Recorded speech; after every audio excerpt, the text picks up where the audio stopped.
ओम श्री परमात्मने नमः. ज्ञानदेवांचा आत्मसंवाद. प्रस्तावना. लेखांक 3. अनुभवामृताचे स्वरूप व त्यावरील टीका ग्रंथ.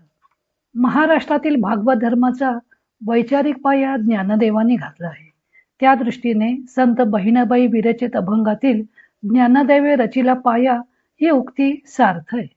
ज्ञानदेवांच्या ग्रंथांपैकी चांगदेव 65 व अमृतानुभव हे ग्रंथ विशेष महत्वाचे आहेत. कारण या दोन्ही ग्रंथात ज्ञानदेवाने आपला चिद्विलास सिद्धांत स्पष्ट स्वरूपात मांडलेला आहे. चांगदेव 65 सारांशाने मांडलेला आपला हा सिद्धांत त्यांनी अमृतानुभव ग्रंथात खंडन मंडनासहित विस्ताराने मांडला आहे. तत्वज्ञानात्मक ग्रंथात खंडन व मंडन या दोन्ही गोष्टींची आवश्यकता असते.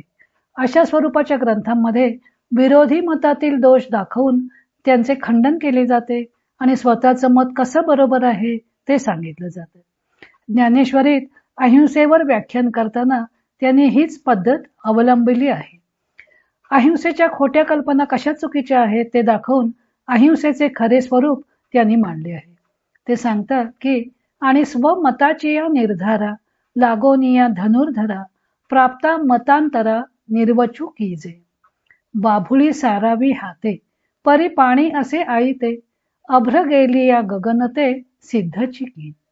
तसेच चार्वाकांचा जडवाद, सांख्यांचा प्रकृती पुरुषवाद, योगाचाराचा विज्ञानवाद, माध्यमिकांचा शून्यवाद, केवलाद्वैतवाद्यांचा अज्ञानवाद या सर्व विरोधी युक्तिवादांचा परामर्श घेऊन ज्ञानदेवाने अमृतानुभव ग्रंथात चिद्विलासाचं स्वरूप स्पष्ट करून सांगितलं आहे. अमृतानुभवावरील टीका ग्रंथ. ज्ञानदेवांच्या अमृतानुभव ग्रंथावर प्राचीन व अर्वाचीन अनेक टीका लिहिल्या गेल्या आहेत. संस्कृत भाषेमध्ये एखाद्या ग्रंथावर अनेक टीका लिहिल्या गेलेल्या आहेत, परंतु मराठी भाषेतील एखाद्या ग्रंथावर अनेक टीका लिहिल्या जाण्याचं भाग्य ज्ञानदेवांच्या अमृतानुभव ग्रंथाला मिळालेलं आहे. हरिहरकृत राष्ट्रभाष्य या ग्रंथाचे संपादन भालचंद्र बहिरट, महामहोपाध्याय दत्तोवामन पोद्दार आणि बाळाचार्य खुपरेकर शास्त्री यांनी केलं होतं. या ग्रंथात त्यांनी अमृतानुभवावर झालेल्या टीका ग्रंथांची माहिती दिली आहे. पहिला टीका ग्रंथ आहे शिवकल्याणकृत नित्यानंदैक दीपिका. शिवकल्याण स्वामींनी इसवी सन 1635 मध्ये नित्यानंदैक दीपिका नावाची अमृतानुभवावर ओवीबद्ध टीका लिहिली आहे. शिवकल्याण स्वामी हे नाथ परंपरेतील एक सिद्ध पुरुष होऊन गेले. त्यांच्या टीकेतील ओवी संख्या ही 6014 असून चिद्विलासवादाचा दृष्टिकोन स्वीकारून त्यांनी ही टीका लिहिली आहे. जगाच्या मिशाने स्वरूपाचा भोग कसा घेते हे त्यांनी विवरण करून सांगितलं आहे. प्रल्हाद बडवेकृत अनुभवामृत संस्कृत समश्लोकी. प्रल्हाद बुवा बडवे यांनी इसवी सन 1718 मध्ये अमृतानुभवाच्या प्रत्येक ओवीवर अनुष्टुप छंदात संस्कृत श्लोक रचला आहे. त्याशिवाय त्यांनी अनुभवामृत तात्पर्य हा ग्रंथ सुद्धा लिहिला आहे. वीरेश्वर दीक्षित हे इसवी सन 1795 मध्ये होऊन गेले. यांनी अमृतानुभवावर गद्यात मराठीमध्ये सुबोध टीका लिहिली आहे.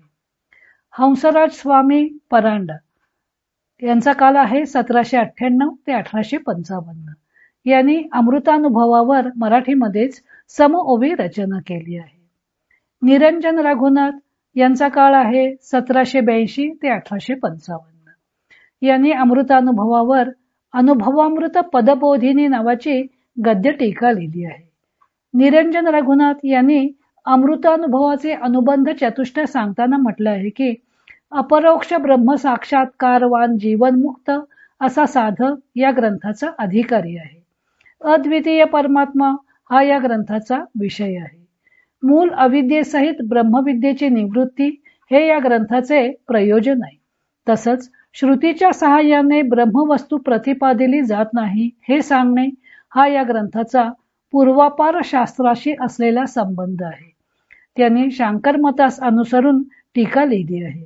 सर्वोपाधी विनिर्मुक्त असं ब्रह्म हे शुद्ध ब्रह्म असून ज्ञानरूपा आदिशक्ती, त्रिगुणात्मिका मायाशक्ती व अष्टधा प्रकृती या 3 शक्तीने युक्त ब्रह्म म्हणजे ईश्वर अगर शबल ब्रह्म आहे असं त्यांचं मत आहे. हरिहर यांचा काळ 1741 ते 1819 यांनी अमृतानुभवावर राष्ट्रभाष्य लिहिलं आहे. हरिहरांनी अमृतानुभवातील ओव्यांना सूत्र कल्पून त्यावर आपलं विवरण म्हणजे भाष्य आहे अशी कल्पना केली आहे. त्यांनी प्रकरणांची पुनर्रचना करून त्यांचे 4 भाग पाडले आहेत: समन्वयाध्याय, अविरोधाध्याय, साधनाध्याय व फलाध्याय. संस्कृत भाष्य ग्रंथांप्रमाणे त्यांनी पूर्व पक्ष व उत्तर पक्ष अशी योजना केलेली आहे. त्यांनी आपल्या भाष्यात विवर्त व अध्यास या पक्षांचं निरसन करून चिद्विलासवादाचं मंडन केलं आहे. भाष्याची भाषा काही संस्कृत तर काही जुनी मराठी आहे. एकाच वाक्यात काही भाग संस्कृत तर काही भाग प्राकृत अशी मिश्र भाषा त्यांनी वापरली आहे. न्याय व वेदांताची परिभाषा वापरून हे भाष्य लिहिलेले असल्यामुळं ते भाष्य विद्वज्जनांच्या अभ्यासाचा विषय बनलं आहे. शांकर मताच्या प्रभावामुळे बरेचसे टीकाकार या ग्रंथाकडे पूर्वग्रह दूषित दृष्टीनं पाहतात. ज्ञानदेवांनी जरी ज्ञानेश्वरीत भाष्यकाराते वाट पुसतू असं म्हटलं असलं तरी भाष्यकारांचं अंधानुकरण केलेलं नाही. बाबा वाक्यम प्रमाणम असं ते मानत नाहीत. श्रीकृष्णांनी अथवा शंकरांनी सांगितले म्हणून आपण हे मत खरे मानतो असं नाही, तर त्यांनी सांगितले नसते तरी ते खरेच आहे असं ज्ञानदेवाने अमृतानुभवात म्हटलेलं आहे. शंकराचार्य व ज्ञानदेव दोघेही अद्वैती आहेत, पण शंकराचार्यांनी अज्ञानवाद पत्करून द्वैतच मानलं, तर ज्ञानदेवाने अज्ञानवादाचा धुरळा झाडून काढून पूर्ण द्वैत मांडलं आहे असं त्यांचं मत आहे. कैलासवासी भैया काका उर्फ विश्वनाथ भिडे इसवी सन 1778च्या सुमारास त्यांनी अमृतानुभवावर ज्योत्स्ना नावाची टीका मोडी लिपीत लिहिली आहे. त्यांनी टीकेचे प्रयोजन सांगितलं आहे की पूर्वीच्या ग्रंथकारांनी माया वा अज्ञानवाद ग्रहण केला आहे. ते अज्ञान हे जगतास उपादान कारण व निमित्त कारण आहे असं मानलं आहे, परंतु सकल विश्वरूप स्फूर्ती ही ज्ञानाच्या अधिष्ठानावरच होती. अज्ञान, बंध, मोक्ष हे नाहीतच. तसेच ज्ञान व अज्ञानही कल्पित आहेत. सर्व जगाची संविद्रूप स्थिती आहे हे स्पष्ट करण्यासाठी आपण ही ज्योत्स्ना टीका लिहिली आहे असं त्यांनी म्हटलं आहे.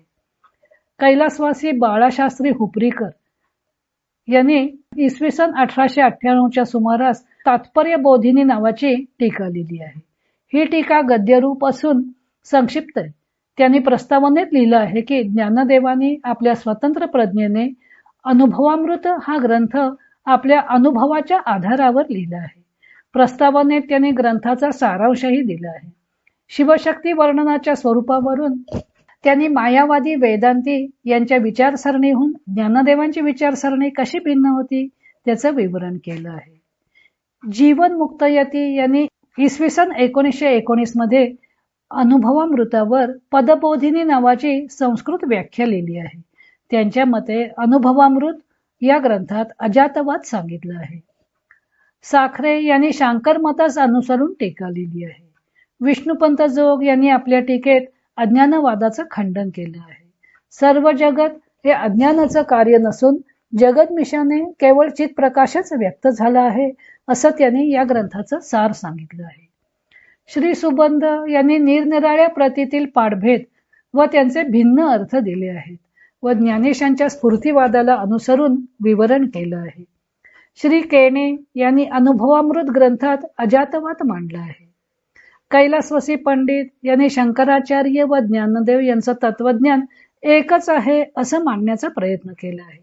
त्यांच्या मते ज्ञानदेवांनी केलेले अज्ञान खंडन हे शांकर मताचं खंडन नसून शांकर मत विरोधी रामानुज, मध्व, वल्लभ इत्यादींच्या मताचं खंडन आहे असं त्यांचं म्हणणं आहे. श्री द के पाठक यांनी आपली टीका शिवकल्याण यांच्या नित्यानंदैक दीपिका या टीकेस अनुसरून लिहिलेली आहे. कैलासवासी पूय देशपांडे यांनी अनुभवामृत रसरहस्य नावाने आपली टीका 3 खंडात प्रसिद्ध केली आहे. त्यांच्या रसरहस्यावर कृष्णमूर्तींची छाप आहे. त्यांची या ग्रंथाकडे पाहण्याची दृष्टी ही सांप्रदायिक नसून व्यक्तिनिष्ठ आहे. हा ग्रंथ अभ्यासून आपल्याला काय वाटलं ते त्यांनी या ग्रंथात मांडलेलं आहे. स्वामी स्वरूपानंद हे ज्ञानदेवांच्याच नाथ परंपरेतील यांनी अमृतानुभव या ज्ञानदेवांच्या ग्रंथाचं अभंग अमृतानुभव या नावानं अभंगवृत्तात भाषांतर केलं आहे. दासगणू महाराजांनी अमृतानुभव भावार्थ मंजिरी या नावाने ओवीबद्ध टीका लिहिली आहे. शंकर महाराज खंदारकर यांनी श्री अनुभवामृत भाष्य लिहिलं आहे. मुरलीधर महाराज धूत यांनी रंगनाथ महाराज परभणीकर यांनी अमृतानुभवावर जी प्रकट प्रवचन केली ती अमृतानुभव विवरण या ग्रंथात संकलित केली आहे. वीरा करंदीकर यांनी अमृतानुभवावर ज्ञानदेवांचा आत्मसंवाद या नावाचा ग्रंथ लिहिला आहे. डॉक्टर मो रा गुणे यांनी विश्वाचा सण या नावाने या ग्रंथाचा रसास्वाद घेतलेला आहे. स्वामी विद्यानंदांनी अमृतानुभवातील अद्वैत दर्शन हा ग्रंथ लिहिला आहे. विंदा करंदीकरांनी अमृतानुभवाचं अर्वाचीनीकरण करून अर्वाचीन भाषेत समओवी भाषांतर केलं आहे. पंडित राजारामबुवा ब्रह्मचारी यांनी अमृतानुभव ग्रंथाचं स्पष्टीकरण केलं आहे. रामचंद्र सराफ यांनीही अमृतानुभवावर विवेचन लिहिलेलं आहे. डॉक्टर मधुसूदन कोपर्डीकर यांनी उघडली कवाडे प्रकाशाची या नावाने अमृतानुभवावर ग्रंथ प्रकाशित केलेला आहे. अशा प्रकारे या अमृतानुभव या एकाच मराठी ग्रंथावर विद्वानांनी अनेक टीकात्मक ग्रंथ लिहिलेले आहेत. इतर अनेक ग्रंथांचा आधार घेऊन संत ज्ञानदेवांच्या अमृतानुभव या ग्रंथाचं लेखन व वाचन सौ मनीषा अभ्यंकर मिरज यांनी केलं आहे. हरिओम तत्सत.